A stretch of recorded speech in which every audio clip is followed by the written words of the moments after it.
وایي د مسلمانانو علما په دې کې هیڅ اختلاف نه لري چې په قصد سره د فرض لمانځه د پرېښولو ګناه تر ټولو ګناهو لو ګناه او اکبر الکبائر ده. په قصد سره د فرض لمانځه پرېښول تر قتل، تر زنا، تر غلا، د شرابو تر چښلو، د حرام مال تر خوړلو ډېره او زیاته ګناه لري. په قصد سره د لمانځه پرېښول انسان په دنیا او آخرت کې د الله جل جلاله په عقاب او عذاب اخته کوي. دا د ابن القیم قول و.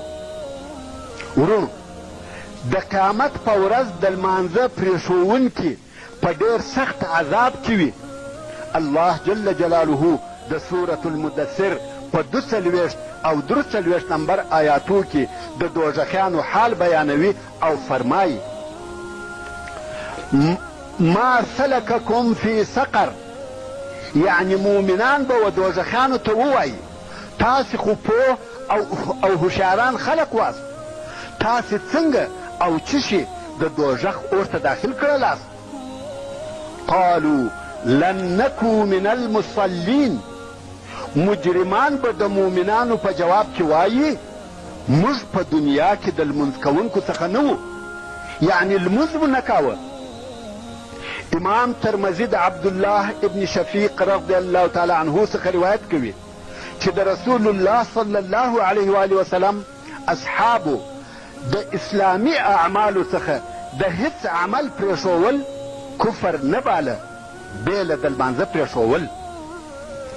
ابن ماجه او بیهقي د ابو دردا رضی الله تعالی عنه څخه روایت کوي چې وایي زما خلیل یعنی رسول الله صلی الله علیه و آله وسلم دا وسط او سپارښت راته وکړي چې الله جل جلاله لره هیڅ شی مه شریکوه، که څه هم ټوک ټوک کړه سې، که څه هم وسوځل سې، او فرض لمونځ په قصد سره مه پرېږده.